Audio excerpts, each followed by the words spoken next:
Barwani collectorate कार्यालय पर आंगनवाड़ी कार्यकर्ताओं ने धरना दिया। बुनियादी सुविधाओं और अधिकारों की मांग को लेकर उन्होंने मुख्यमंत्री के नाम एसडीएम को ज्ञापन सौंपा।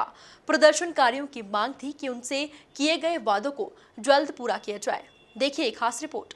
बड़वानी कलेक्ट्रेट कार्यालय पर आंगनवाड़ी कार्यकर्ता बड़ी संख्या में पहुंची। उन्होंने मुख्यमंत्री के नाम एसडीएम को ज्ञापन देते हुए बताया कि शासन की विभिन्न योजनाओं को शासकीय कर्मचारियों की तरह क्रियान्वित आंगनवाड़ी कार्यकर्ता करती हैं। आम नागरिकों के हित में लाई गई सरकार की बहुत सारी महत्वाकांक्षी योजनाओं तथा टीकाकरण, पल्स पोलियो ड्रॉप, जन्म मृत्यु प्रमाण पत्र का पंजीकरण, मतदाता सूची का सर्वे, मतदाताओं का नाम मतदाता सूची में शामिल करना, लेकिन फिर भी सरकार उनकी अनदेखी कर रही है।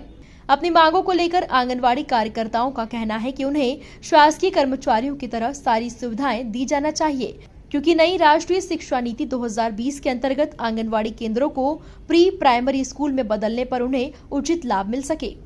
सभी कार्यकर्ताएं, मिनी आंगनवाड़ी कार्यकर्ताएं और सहायिकाएं उपस्थित हुई है।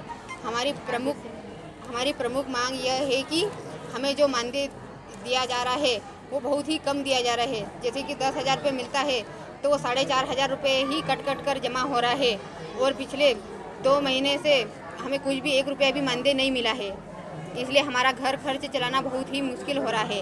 और सबसे पहले तो हमें शासकीय कर्मचारी घोषित किया जाना चाहिए और हमारी जो भी विभिन्न मांगे हैं जो हमने लेटर के द्वारा दी है वो सभी मांगे पूरी होना चाहिए, क्योंकि हम सुबह से शाम तक हर प्रकार की ड्यूटी करते हैं। जो भी हमारे अधिकारी कर्मचारी बोलते हैं वो सभी हम काम करते हैं। और जैसे कोविड काल में जैसे कि हमने हर ड्यूटी 8 बजे से लेकर शाम के 8 बजे तक करी है, पर हमें उसका 1 रुपया भी नहीं मिला है। और सारा श्रेय किसको गया है? आशा कार्यकर्ता को, और उनके खाते में पैसे आए हैं और हमें 1 रुपया भी नहीं दिया गया है।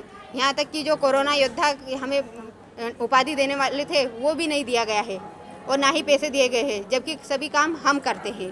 और जैसे अभी आयुष्मान कार्ड बन रहा है उसमें भी बोल रहे कि कार्यकर्ता जाओ घर घर के और किसका नहीं बना है और किसका बना है उनकी सूचियाँ दो, जबकि सभी ये काम है ना सब दूसरे विभागों का है, पर हर विभाग का काम हमसे करवाते हैं। जैसे कि इसका आधार कार्ड नहीं बना है वो आधार कार्ड बनाने का भी हमको ही दिया जाता है काम। इसके साथ ही आंगनवाड़ी कार्यकर्ताओं का कहना है कि आंगनवाड़ी सहायिकाओं की बढ़ी हुई प्रोत्साहन राशि 1500 की कटौती विगत शासनकाल में कर दी गई थी, जो अब तक निरंतर जारी है, जिसे फिर से निरंतर किया जाए।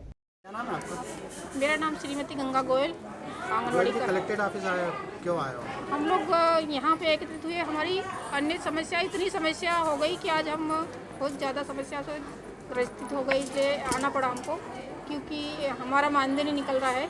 3 महीने हो गए हैं, अभी तक हमारा मानदेय भुगतान हुआ तो वो 4,500 रुपये हुआ और बाकी का मानदेय नहीं दिया गया। हम क्योंकि जन कल्याण योजना जैसी रहती है, हर विभाग की योजनाएं होती है, उन योजनाओं को हम लाभान्वित करते हैं। हर विभाग का कार्य किया जाता है, लेकिन फिर भी सरकार हमारे ऊपर कोई भी ध्यान नहीं दे रही है। इतना काम करने के बावजूद भी आज जो रोजी रोटी हमको कोई को चूल्हा इसी से जलता है कि 10,000 रुपये मानदेय मिलता है, उससे कार्यकर्ता का घर चलता है, बच्चे परिवार। लेकिन आज महंगाई कितनी हो गई, गैस की सिलेंडर आज 1150 रुपये में आ रही है, तो हम घर कैसे चलाएं?